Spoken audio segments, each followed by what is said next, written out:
busy 2-3 weeks for you since the combine?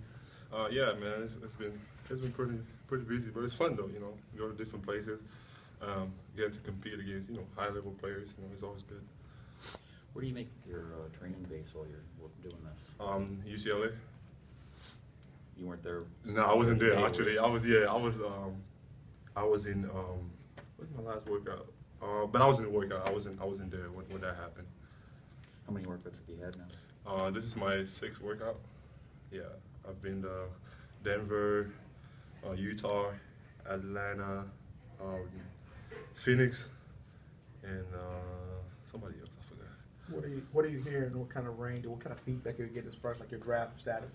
I mean, I'm getting pretty good feedback. You know, some teams really like what I do, and I'm just gonna keep working and trying to get as high as I can. Why do you think you were so much more efficient your second year in college than you were your first year? I just think that that summer was really important for me. You know, I put a lot of work in during the summer, trying to extend my game. My second year, I started shooting the mid range. Started shooting a little bit of threes, taking guys off the dribble. So I think it's just it was just working during the summer and getting better. What was the key to your pick and roll defense? Is really obviously that's going to translate in the NBA. Is that something you developed later on, or have you always had an acumen for it? Yeah, I think I always had it. I'm pretty agile for a big. I can move a little bit. So I think I always had it. My lateral quickness is pretty good. So it was just getting a lot of reps. Guarding the pick and roll. That's going to help me out. Get better. On the other end, obviously power forward has become such an important position with the teams valuing the perimeter shot. Where do you see your strengths at on the offensive end right now? I mean, I think I can knock down open shots. I can take bigger guys off the dribble. And yeah, I think I can knock down the open shots. Are you open if a team drafts you, maybe in the second round somewhere, playing overseas for a season? If that's what they would like you to do? I mean, like I'm always big on getting better. If you watch my game, freshman year, sophomore year, it's a different player. So I'm all about getting better. If a team thinks that that's the way to get me better and get me ready to play in the NBA for a long time, I'll do whatever it takes. As you go around and do workouts and do interviews with executives, do they ask you if you're interested in that draft and stash? Yeah, some teams ask me that. And is that pretty much what you say? That yeah, I mean, I won't tell them something and tell you guys another thing. So I'll definitely tell them, what I think. That's what I think.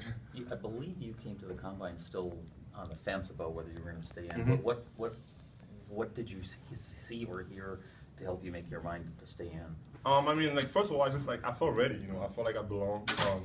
Going through the combine and the little workouts that I had after the combine, it just made me feel like I'm ready to play in this league. And that's just how confident I am, and I'm just gonna keep working hard and once I get there, just stay there. How much is your size or build a concern that you might have to add a little bit more weight and able to consistently be able to play and to absorb some of the punishment that you might take? Yeah, I mean, yeah, it's definitely a little bit more physical. So I'm aware of that. I'm not too concerned about my body. I know I'm gonna get stronger. I'm good with what I am right now, but I just want to get a little bit of just muscle and just get a little stronger a little bit. Have you added any since the end of the season? Yeah. I mean, at the end of the season, I was in the beginning of the season, I was 240.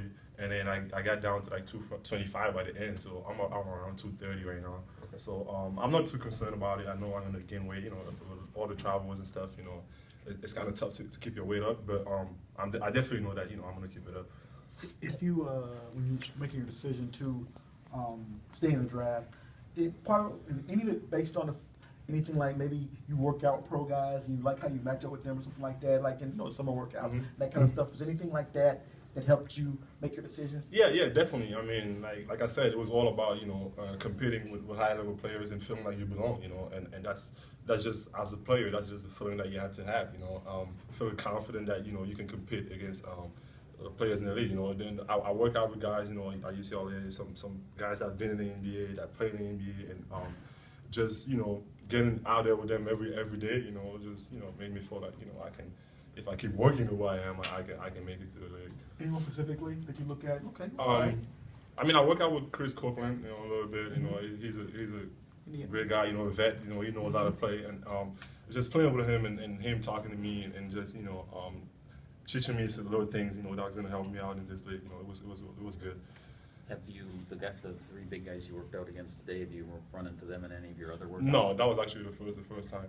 Yeah. Because there are so many power forwards in the draft, are these workouts particularly important for power forwards to kind of set yourself apart from the other guys you might be competing against for jobs? I mean, I think every workout is important, you know, so, you know, I don't really, like, I go in my mindset that everywhere I go, I'm going to give 100%, you know, it doesn't matter who, if I'm playing against a guard or I'm playing against a big, you know, it's always, you know, playing the way I play and giving, you know, everything I have, you know, and there's no question that, you know, the competition is there, you know, you have to compete, but it's the same approach every workout. With the Pistons, there's one person here, Andre Drummond, and whenever the Pistons make a move or draft someone, always in the back of their mind, they're looking at how a guy who can play the 4 plays alongside Andre Drummond as the 5. When you came here, have you gave you any thoughts to the fact how you would fit with Andre Drummond? I mean, I think I'll fit pretty well, you know, just another athletic big that can, you know, move his feet, play, help on defense, you know, because I know that, you know, defense is something that's really important for this team, and you know, that's something that I bring, you know, I bring energy, defense, and scoring when I'm asked.